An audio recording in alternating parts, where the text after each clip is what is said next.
Hola, les damos la bienvenida a Corazón Podcast, el podcast del corazón del Padre. Esperamos que este contenido sea de mucha bendición para ti y toda tu casa. He estado compartiendo acerca de algunas tensiones o algunas presiones que un servidor debe enfrentar. Estuvimos hablando acerca de las presiones de orden familiar, las presiones de orden emocional, las presiones de orden financiera, las relaciones del servidor. Y hoy quiero cerrar hablando de las presiones espirituales que debe enfrentar un servidor. Y espero que el Señor pueda ministrar con su palabra. Por si usted está experimentando algún tipo de presión, hoy pueda experimentar la paz del Señor que sobrepasa todo entendimiento. Y que podamos recibir instrucción y sabiduría de parte del Señor para enfrentar cualquier tipo de presión. Amén. Muy bien, así que díganle a la persona que está al lado: presiones espirituales. Y quiero comenzar hablando de la primera de ellas. Mateo capítulo 16, versículo 21 al 23.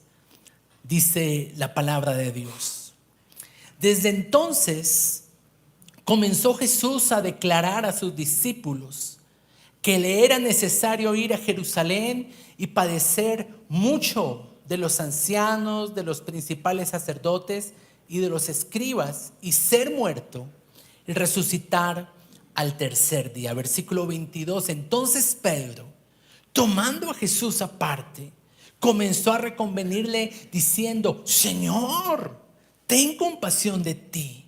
En ninguna manera esto te acontezca.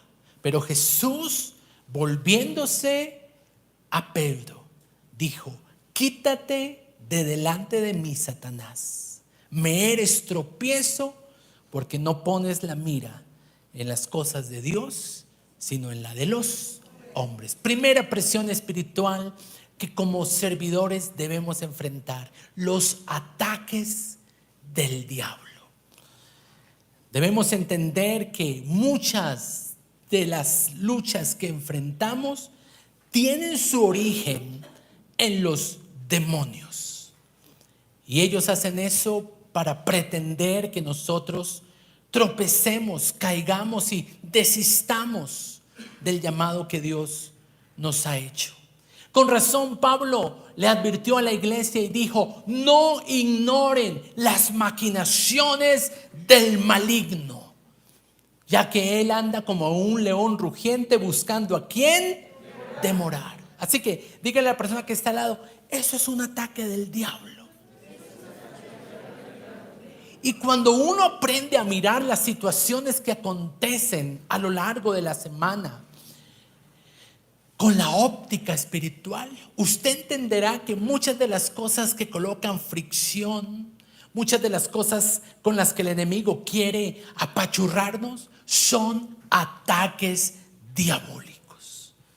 La voluntad de Dios para Jesús, su Hijo, es que Él fuese a la cruz, porque sin el sacrificio de Jesús no habría salvación para la humanidad. Pero Pedro pretendió hacer que Jesús desistiera de la cruz, que buscara un camino menos complicado, buscarle un atajo, porque si hay algunas personas quieren cumplir la voluntad de Dios, pero quieren hacerlo a su manera, y eso hace que tomen atajos, que no hagan filas, que vivan una vida sin complicaciones. Y cualquiera puede pensar: pero Pedro es inteligente, pero Pedro lo que quiere es cuidar a Jesús. Pero el Señor detectó que lo que estaba operando detrás de Pedro, ¿qué era?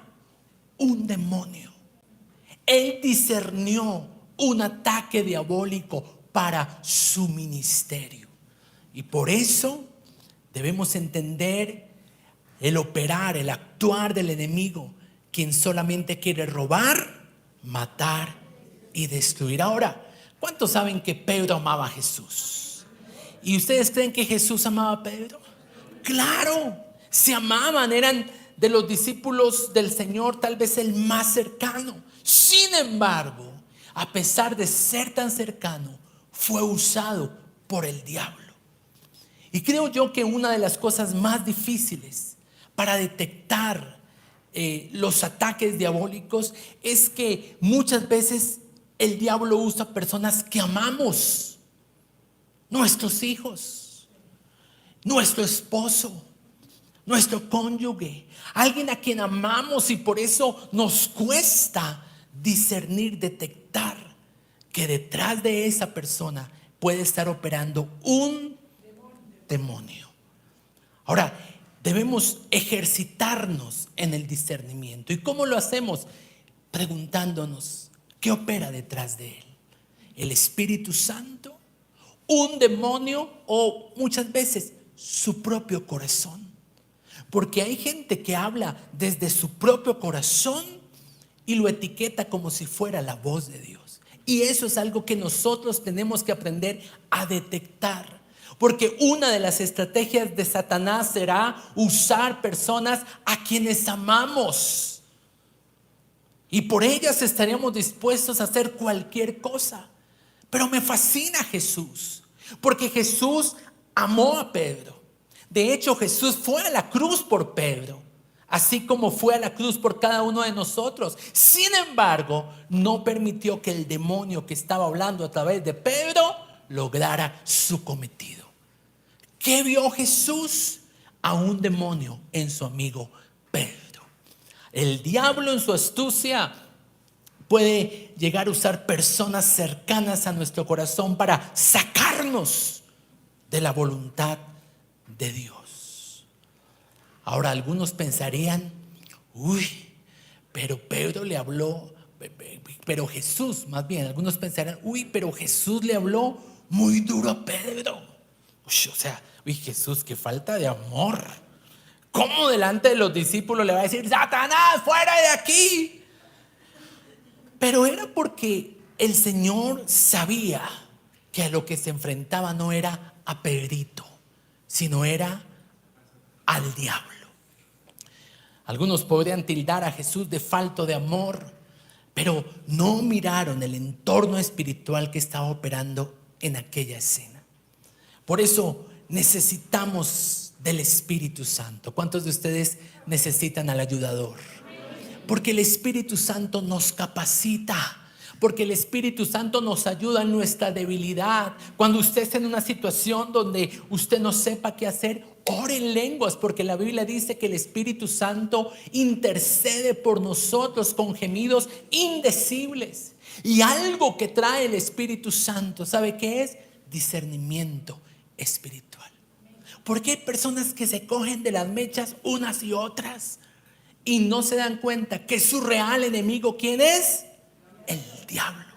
Hebreos capítulo 5 versículo 14 dice que el alimento sólido es para los que han alcanzado madurez, para los que por el uso tienen los sentidos ejercitados en el discernimiento del bien y del mal. Discernimiento, un don, un privilegio con el que contamos los hijos de Dios. La Biblia dice, examínenlo todo. Es decir, tome un tiempo y diga, esto que esta persona me dijo, ¿de dónde procede? ¿Cuál es la intención? ¿Quién va a ganar con esto? ¿El Señor o Satanás? Y de esa forma podemos ejercer la autoridad y el discernimiento que Jesús ejerció cuando fue atacado por el diablo. Por eso tengamos comunión con el Espíritu Santo. Tengamos intimidad con Él. Aprendamos a escuchar su voz. Anhelemos ser dirigidos por el Espíritu y no por los deseos contenciosos de nuestra carne. Primera de Corintios capítulo 2 versículo 14 dice, el hombre natural no percibe las cosas que son del Espíritu de Dios, porque para él son locura y no las puede entender, porque es necesario que se disciernan espiritualmente. No podemos enfrentar nuestro día a día naturalmente. Nosotros hemos sido llamados a operar en el mundo sobrenatural. Y de esa forma podremos resistir los ataques del diablo. La Biblia dice: resistan al diablo y él, ¿qué tendrá que hacer? Pero algunos no lo resisten, sino que entran en el juego del diablo, caen en la trampa del diablo. Y cuando se acuerdan que lo tienen que resistir, ya han hecho alianzas con el enemigo. Así que mucho cuidado con esta presión espiritual que enfrentamos los servidores de Dios, los hijos de Dios, los ataques del diablo. Número 2, la prueba de nuestra fe. La Biblia nos instruye en relación a esto y nos muestra que nuestra fe será permanentemente probada.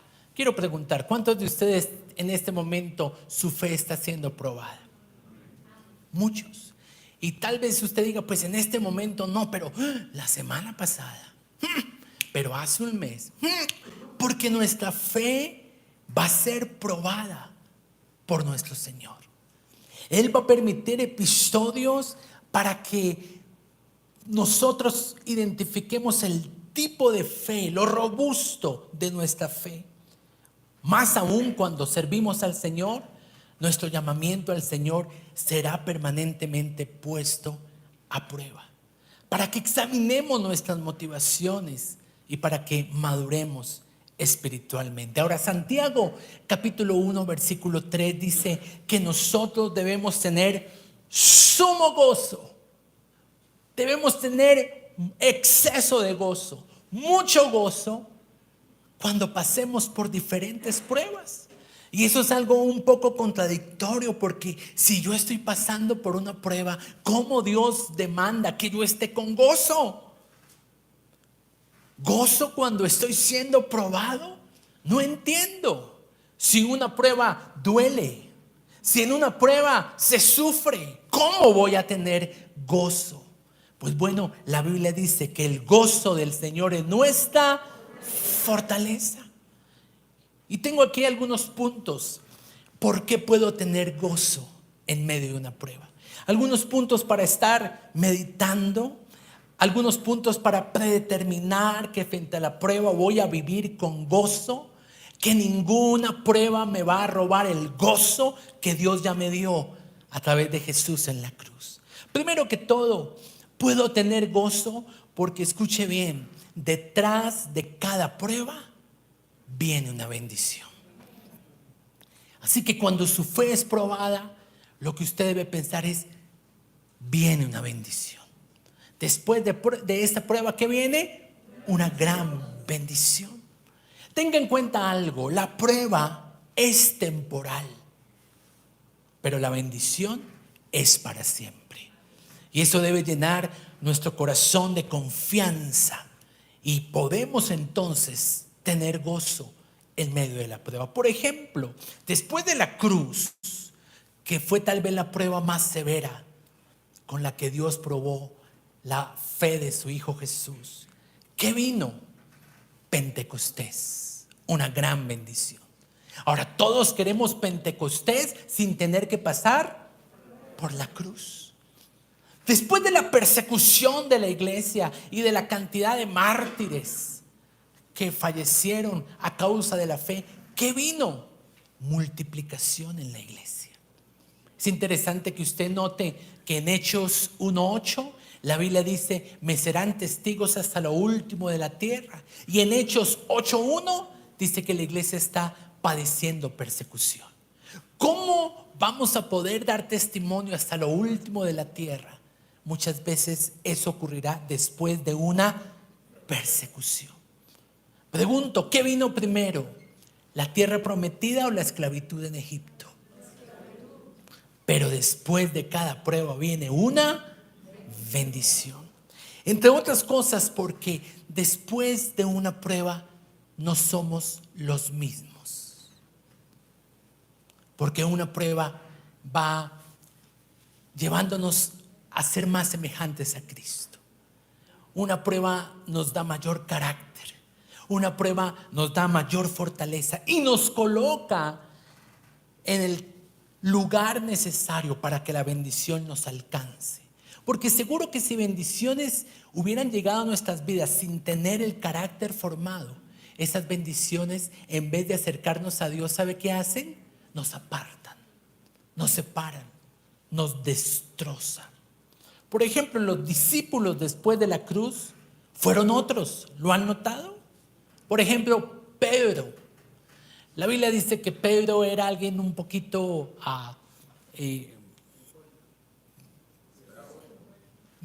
explosivo, un poquito vehemente, pelietas, ¿cierto? Como de doble ánimo. Pero después de la cruz yo veo a un Pedro empoderado. La prueba lo transformó. Otra de las razones por las cuales podemos tener gozo es porque cada vez que viene una prueba en el servicio, es porque Dios quiere promovernos. Y para ello quiero que pensemos en la parábola de los talentos. ¿Lo recuerdan? Dice que un señor que representa a Dios entrega talentos. A uno le entregó un talento, a otro le entregó 2 talentos y a otro le entregó 5. Y ellos fueron puestos a prueba. Tenían un desafío. Era multiplicar, poner a producir lo que Dios les había entregado. Ahora, ¿qué pasó con los que multiplicaron su talento?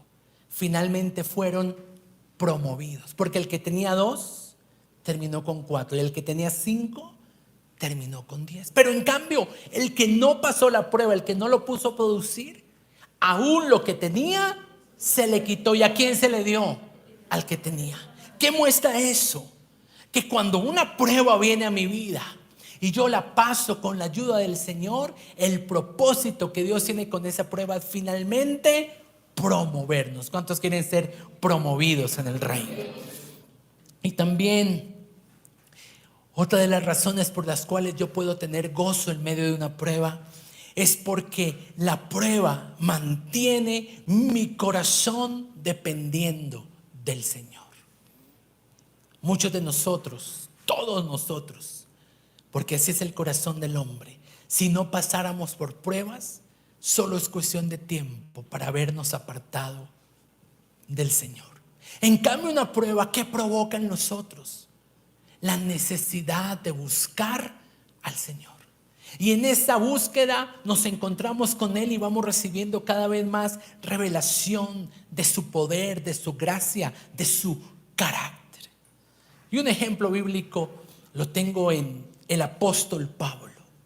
Segunda de Corintios 12:7. Pablo fue un hombre que fue llevado por Dios al tercer cielo. Pero Dios tuvo que usar una manera para mantener a Pablo humilde, que no se le subieran los humos. Y la forma que Dios usó fue un aguijón en su carne. Dice la Biblia así: para que la grandeza de las revelaciones no me exaltase desmedidamente, me fue dado un aguijón en mi carne, un mensajero de Satanás para que me abofetee y para que yo no me enaltezca.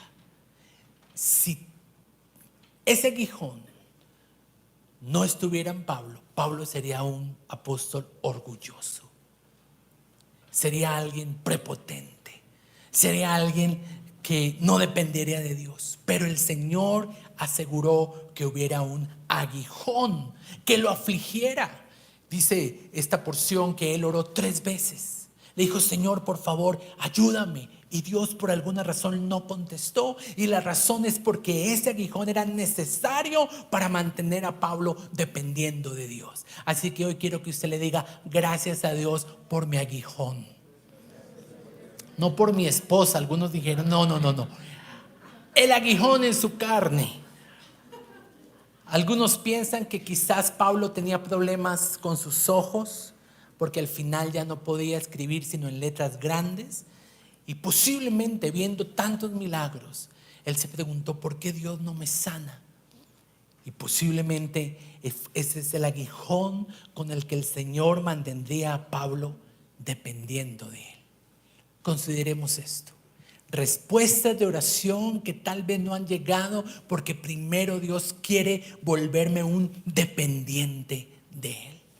Y las pruebas no es algo que nos deba sorprender, porque la Biblia lo anuncia con toda claridad.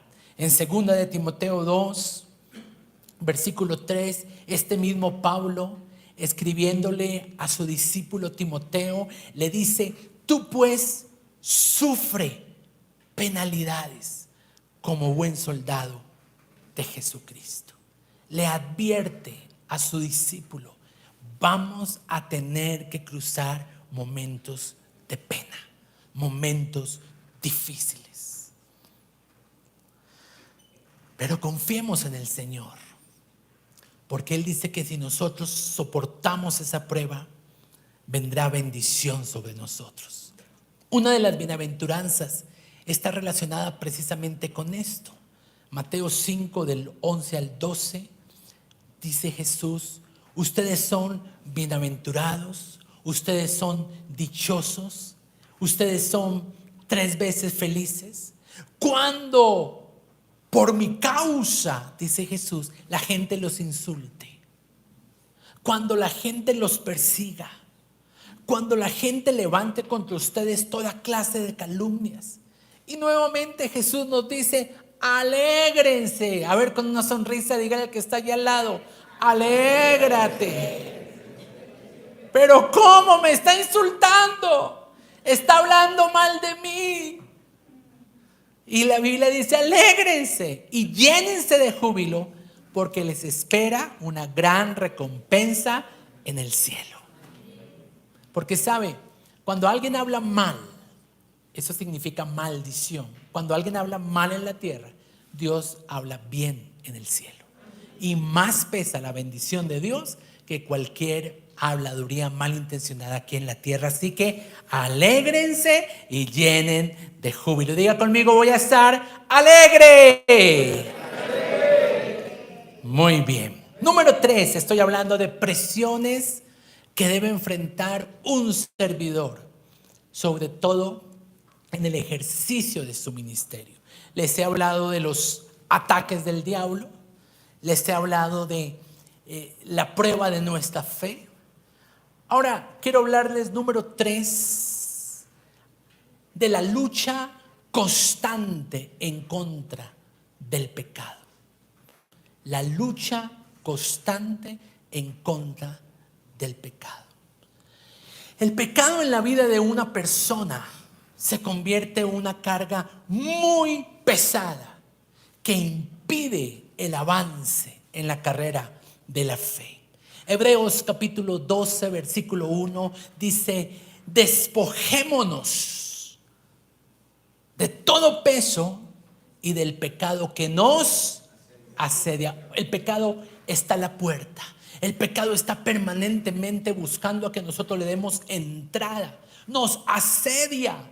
Y por eso el Señor dice: despójese de ese peso de pecado y corramos con paciencia la carrera que tenemos por delante. Porque no hay nada más difícil que pretender avanzar en una carrera y llegar a la meta si hay un peso sobre nosotros.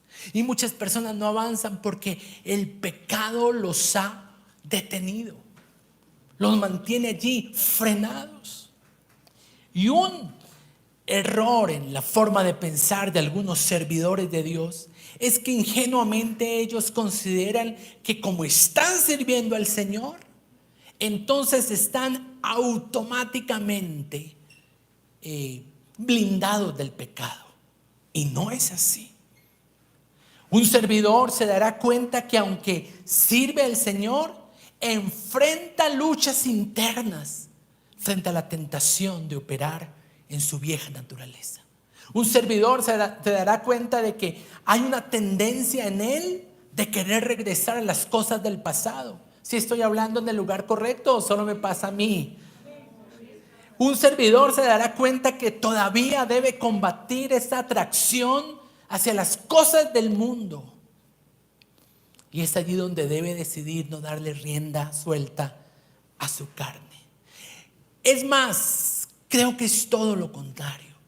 En la medida que servimos al Señor y hay un mayor compromiso con el Señor, vamos a ver que el pecado pretenderá ser como un gigante que se quiere enseñorear de nosotros. Pero sin embargo, es allí donde debemos echar mano de todos los recursos espirituales que el Señor nos ha dado.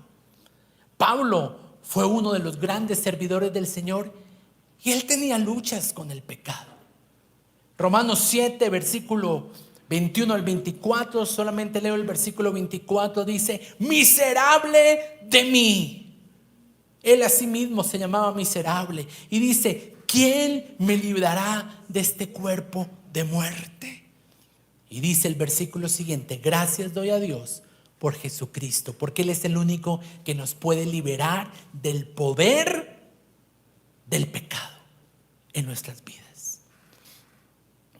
El vivir en pecado es una presión muy fuerte y severa con la que debe enfrentar el servidor. Una persona en pecado va acumulando sentimientos de culpa, va acumulando sentimientos de condenación, de acusación, de vergüenza. Y el propósito final del adversario, ¿cuál es? Que abandone el servicio, porque al abandonar el servicio abandona a la casa de Dios y abandona su iglesia. Hace un tiempo una persona vino y me dijo: pastor, tengo un gran problema, estoy en adulterio. Le dije: usted no tiene un gran problema, usted tiene un gran pecado. Esta semana alguien me dijo: a mí no me gustan las mujeres, me gustan los problemas, porque en cada relación que tengo me gano un chicharrón. Y eso es muchas veces porque no dependemos del Señor y le damos rienda suelta a los impulsos de nuestra carne. Y es ahí donde el pecado entra y donde debemos aprender a cerrar las puertas. ¿Qué dice la Biblia en relación al pecado? Porque seamos sinceros, todos aquí pecamos de una o de otra forma, muchas veces con nuestra mente, muchas veces con nuestra palabra, muchas veces una reacción, muchas veces el orgullo alcanza el corazón, muchas veces omisión, es decir, saber hacer lo bueno y no hacerlo, teniendo la oportunidad de bendecir a alguien, no hacerlo. Eso la Biblia lo llama pecado. Y pensando en eso es que la Biblia dice que si nosotros confesamos nuestros pecados, Él es fiel y justo para perdonarnos y limpiarnos de toda maldad. Ahora, ¿cuándo debemos confesar esos pecados? A diario. Tener cuentas cortas con el Señor. Porque mire, esa apatía que algunas veces entra en el corazón de algunos servidores tiene una raíz de orden espiritual. Y cuando uno va y escarba más profundamente, se da cuenta que hay un pecado que mantiene esa sensación de frustración y de fracaso controlando la vida del servidor. Por eso la Biblia nos habla acerca de la disciplina del Señor. ¿Cuántos de aquí conocen la disciplina del Señor? ¿Cuántos han sido disciplinados por el Señor? Y gloria a Dios, porque la Biblia dice que a quien Dios ama, disciplina. Así que dele gracias al Señor cuando usted es disciplinado por Él. Porque la Biblia afirma que la disciplina tiene como propósito restaurar la persona que ha caído en pecado. Nunca destruirla. Y aquí quisiera que consideráramos un poco ese término, la disciplina de la iglesia. Pastor, ¿disciplinan en la iglesia las personas que practican el pecado? Y la respuesta es sí, porque la Biblia lo ordena, porque la palabra de Dios hace énfasis en ello. Pero ojo, es una disciplina que nunca busca destruir, que nunca busca avergonzar a la persona que nunca busca denigrarla, sino que siempre busca restaurarle. Ese es el propósito de la disciplina. Porque quiero preguntar a los papás y a las mamás, cuando usted disciplina a su hijo, ¿lo que usted quiere es masacrarlo, acabarlo, destruirlo? No. Cuando yo disciplino a mi hijo, mi propósito es que él sea más parecido a Jesús. Y dejarlo sin disciplina sería un acto que va en contra del amor. Por eso sí, aplicamos la disciplina a servidores que han practicado el pecado, pero lo hacemos con mucha sabiduría y analizando bien cada caso según las circunstancias particulares. Tal vez esto debe ser tema de una predicación completa, pero solamente permítame mostrarle algunas cosas que consideramos para aplicar una disciplina. Por ejemplo, yo debo tener en cuenta la influencia que esta persona ejerce sobre la congregación. Porque recuerde, a mayor influencia, mayor disciplina. ¿Por qué? Porque al quien mucho se le demanda, mucho se le exige. Por otro aspecto a considerar es cuando la persona reconoce su pecado, ¿está realmente arrepentida? ¿O fue porque la pillaron? Entonces, pues el pastor me pilló, pues ni modos, disciplíneme. Pero ahí es donde uno tiene que ver la motivación del corazón. Por ejemplo, y personas que están acá presentes saben que así ha sido. Servidores han venido y han abierto su corazón, han dicho, tengo una lucha en ese sentido. Y el hecho de que lo confiesen, ¿eso qué muestra? Que quieren realmente ser restaurados. En cambio, una persona que come callado, ¿qué muestra? Que esa persona quiere persistir en el pecado. Por eso la Biblia dice, confiésense vuestras ofensas unos a otros para que puedan ser sanados. Tenemos que mirar la gravedad de la falta, tenemos que analizar la reincidencia, tenemos que mirar el trasfondo. Pero siempre debemos pensar en la restauración de la persona. Amamos las personas, pero cuando el Señor así nos lo indica, muchas veces hay que aplicar disciplina pensando no en el momento, sino en el futuro. Porque la disciplina al momento, dice la Biblia, no es muy deleitosa, pero a la postre forma algo en el carácter que no sería formado si no fuera a través de la disciplina. Alguien hace un tiempo me dijo, quiero retornar al servicio. Y el Señor me dijo, quiero que la pongas en lista de espera, porque quiero que ella valore lo que un día dejó tirado. Y eso es disciplina del Señor. No sacamos piedra para apedrear a las personas, no las ponemos y las publicamos aquí. No. Queremos es buscar su plena restauración, para que cuando regresen al servicio, abracen el servicio con pasión y sepan que el servicio es un privilegio que Dios le ha dado a los hijos del Señor. Así que presiones espirituales que debemos enfrentar: los ataques del diablo, la prueba de nuestra fe y la lucha contra el pecado. Termino con un par más. Vendrá tiempo cuando la gente ya no le gustará escuchar la sana doctrina. Un tiempo muy peligroso. Cuando la gente ya no quiero que me hable de la cruz, ni del pecado, ni del arrepentimiento. Otra vez lo mismo. Cuidado, porque esa es la doctrina en la que debemos ser insistentes una y otra vez. Por eso la Biblia advierte, habrá tiempo cuando la gente ya no sufrirá la sana doctrina, ya no le gustará escuchar la sana doctrina, sino que teniendo comezón de oír, ganas de escuchar algo nuevo, se amontonarán maestros conforme a sus propias concupiscencias y apartarán de la verdad el oído y se volverán a las fábulas. Con esto estoy hablando de mi punto número 4, el cuidado de la doctrina. es muy importante.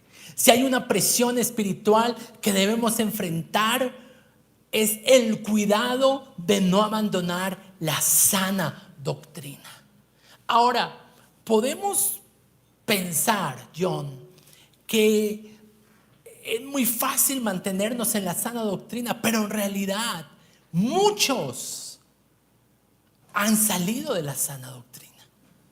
Y algunos, con tristeza debo decir, están involucrados en sectas, están involucrados en herejías, en iglesias que parecen de sana doctrina, pero que al final no lo son.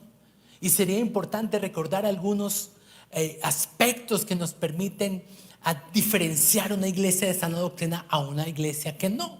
Por ejemplo, alguno de ellos, en una iglesia de sana doctrina, ¿a quién se glorifica? A Cristo, no al pastor, no a un líder, no a un grupo de personas, sino que siempre se glorifica a Jesús. En una iglesia de sana doctrina se predica la palabra. Por eso a mí me gusta que usted traiga su Biblia, que usted esté mirando los versículos, que estudie el mensaje con posterioridad y que Dios use la escritura para hablar a su vida. Nosotros los pastores somos instrumentos que Dios usa para llevar a las personas a ciertas temáticas particulares de la Biblia, pero el creyente maduro es una persona que vive en una búsqueda permanente de la sana doctrina en su relación a diario con Dios. Una persona no cae en la mala doctrina de la noche a la mañana, sino que son pasos que van dando poco a poco. Y el Señor dijo eso: tengan cuidado, porque la cizaña es sembrada en medio de ¿qué? Es decir, algunas verdades bíblicas, pero junto con esas verdades bíblicas, algunas herejías sutiles en las que debemos tener cuidado. Por eso, iglesia, y le hablo a las personas que se están sumando a la congregación hace un poco tiempo, debe usted estudiar formados para servir. Porque formados para servir es la doctrina de la iglesia, la doctrina que creemos que nos conduce emanada de la palabra de Dios y que nos mantiene bibliocéntricos, que es otra característica de las iglesias de sana doctrina. ¿Qué creo yo? Que esto de salirse de la sana doctrina ocurre por estar alimentándome en muchos lugares sin tener cuidado. Es como cuando la mamá le dice a uno: mi hijo, cómase la sopita de verduras que le hice, pero él va por fuera y se mete 3 perros calientes y al día siguiente, ¡ay!, le duele la barriga. ¿Por qué se maluqueó? Por comer comida de la calle.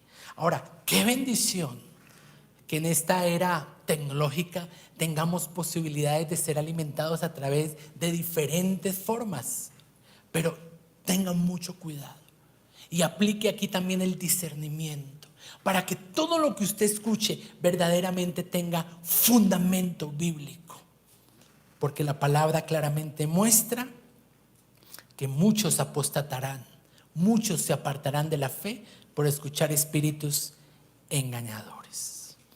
Ahora, ya para ir terminando, si no sabemos manejar de la mano de Dios estas presiones de orden espiritual, ¿sabe qué pasa en algunos creyentes? Que se enferman. Y eso me da el paso a mi número 5, a mi punto número 5, somatizar en el cuerpo. No nos damos cuenta, pero estas presiones, por no entregarlas al Señor, por no llevarlas al Señor, nos empiezan a enfermar. El enemigo quiere que las personas estén enfermas, porque enfermos no podemos servir a Dios al 100%. Un ejemplo bíblico: David era un servidor de Dios, luchó con el pecado de adulterio. Pero mientras él mantuvo ese pecado escondido, porque recuerde que no lo confesó, sino que el profeta tuvo que confrontarlo, la Biblia me da algunos indicios de que ese pecado provocó en él enfermedad. Un par de versículos. Salmo 32:3. Un salmo escrito por la mano de David. Dice la Biblia: mientras callé, se envejecieron mis huesos. Algunos piensan que esto es osteoporosis. No, es en serio. ¿Por qué le da risa? Salmo 51:8. Y él me dice: porque tengo el gozo del Señor. Salmo 51:8. Otro salmo escrito por David. Hazme oír gozo y alegría, y se recrearán los que, esos mismos huesos que estaban envejecidos, ahora necesitan ser recreados, nuevamente colocados en su diseño original. Y todo esto relacionado con el pecado de David. La Biblia dice que nuestro cuerpo es templo del Espíritu Santo, y somos responsables de que el lugar donde reside el Espíritu Santo sea un lugar que le dé gloria a Él.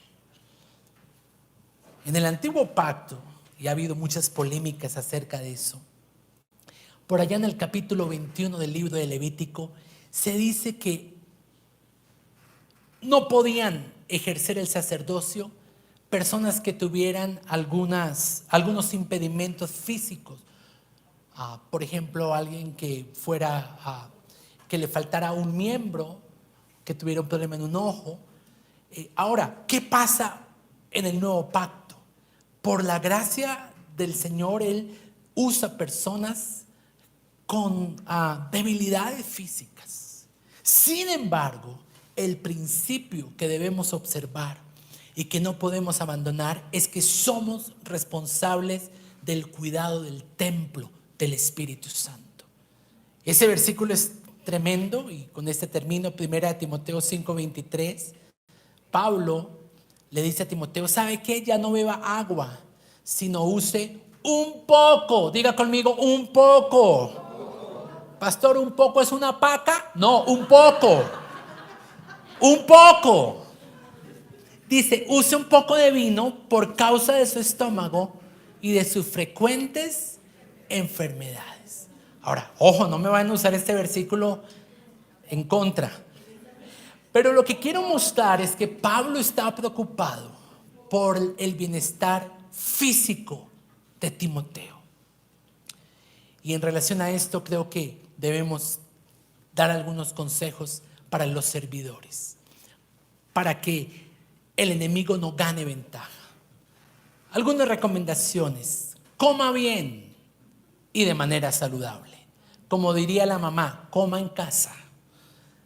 No se fatigue ni se exceda, porque algunos de 60 se siguen creyendo jóvenes de 30.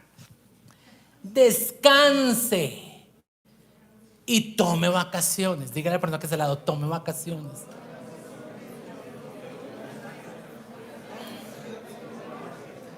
Claro, para tomar vacaciones primero tiene que trabajar, ¿no? Porque ¿cómo va a tomar vacaciones si no trabaja? Atención, beba abundantemente agua. Haga ejercicio. Dígale a su vecino: haga ejercicio.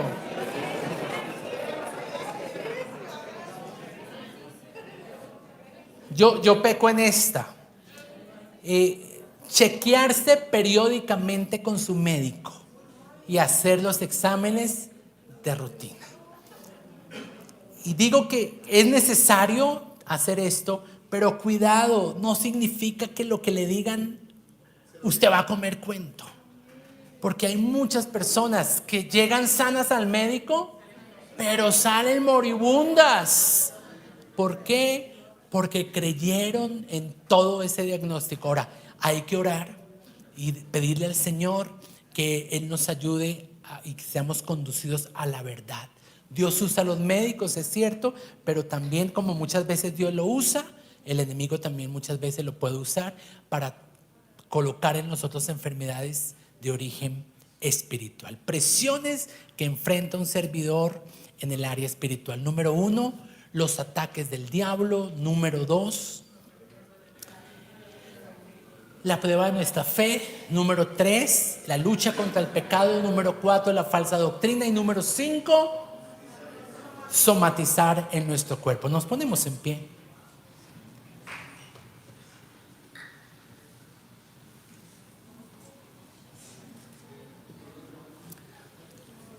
Y quiero que le des gracias al Señor en esta mañana por su palabra. Abra su corazón y permita que el Espíritu Santo pueda ministrar hoy la enseñanza sobre su vida. Espíritu Santo, gracias por mostrarme la necesidad de tener mis sentidos agudos, tener mis sentidos entrenados, ejercitados para discernir lo que opera detrás de una situación, para discernir lo que opera detrás de una relación. Señor, abre mis ojos espirituales y dame discernimiento. Señor, ayúdame a entender que aunque amo a Pedro, muchas veces lo que Pedro hace en mi vida, lo que él me dice, procede del enemigo. Ayúdame, Señor, a estar atento a lo que espiritualmente se mueve a mi alrededor, en el nombre de Jesús. Señor, ayúdame a que yo también no sea usado por el enemigo. Y ayúdanos, Señor, permanentemente a tener comunión con el Espíritu Santo. Acérquese al Espíritu Santo y tenga comunión con Él. Diga al Espíritu Santo: capacítame, ayúdame a discernir y ayúdame a tener dominio propio, en el nombre de Jesús. Y frente a cualquier ataque diabólico que usted ha tenido esta semana, yo quiero que usted tome autoridad y en el nombre de Jesús ate a esos demonios y les quite poder, les quite autoridad y declare que su plan en su contra no prospera, en el nombre de Jesús. Diablo, usted es un engañador, usted trae confusión, usted quiere robar bendiciones, quitar el gozo que Dios me ha entregado, y por eso yo lo resisto en el nombre de Jesús. Y con la autoridad que me ha sido entregada, le ordeno que se vaya fuera de mi vida, que salga de mi casa y me apropio de la paz que el Señor me ha entregado, en el nombre de Cristo Jesús. Por eso hoy tomo la decisión de gozarme en medio de las pruebas. Tomo la decisión, Señor, de alegrarme en medio de las cosas que pueden estar pasando afuera, porque tú has prometido bienaventuranza para aquellos que permanecemos en nuestra fe a pesar de las pruebas. Ahora entiendo que detrás de una prueba hay una gran bendición. Ahora entiendo que tú estás permitiendo esta prueba porque me quieres promover.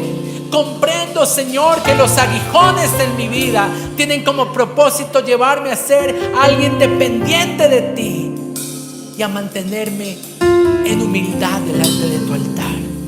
Señor, ayúdame a combatir el poder del pecado. Tu palabra me enseña que el pecado ya no se puede enseñorear de mí. Y hoy quebranto el poder del pecado sobre mi vida y declaro libertad en el nombre de Jesús. No necesito el pecado, no necesito fumar, no necesito embriagarme, no necesito ingerir droga a mi cuerpo, no necesito la grosería, no necesito las maldiciones, no necesito nada de lo que el pecado me ofrece, porque Cristo Jesús me ha dado el poder para ser libre del pecado, en el nombre de Jesús. Señor, si hay algo de lo que me debo arrepentir, yo pido que tu Espíritu trabaje en mi corazón, y si es necesario confesarlo a mis padres, a mis autoridades, Señor, ayúdame a poder sacar esa situación y a que no siga creciendo con fuerza en lo secreto, en el nombre de Jesús. Ayúdame, Señor, a que siempre lo que entra a mis oídos, a mi mente y a mi corazón proceda de la buena palabra, de la sana doctrina. Ayúdame a no dejarme sentir atracción hacia cosas que por fuera parecen de Dios, pero que en realidad no lo son. Ayúdame, Señor, también a vivir en sanidad. Hoy declaramos sanidad sobre toda la congregación. Hoy declaramos que hay libertad de cualquier enfermedad, de cualquier molestia, de cualquier síntoma. Y declaramos libertad. Declaramos que nuestro cuerpo no somatiza los problemas que ocurren alrededor, sino que nos hacemos responsables con la ayuda del Señor del estado y del bienestar de cada uno de nuestros cuerpos. Te damos gracias en esta mañana y te damos gracias por el privilegio que tenemos de ser tus hijos y de ser tus servidores. En el nombre de Jesús, amén. Amén. Denle un fuerte aplauso al Señor.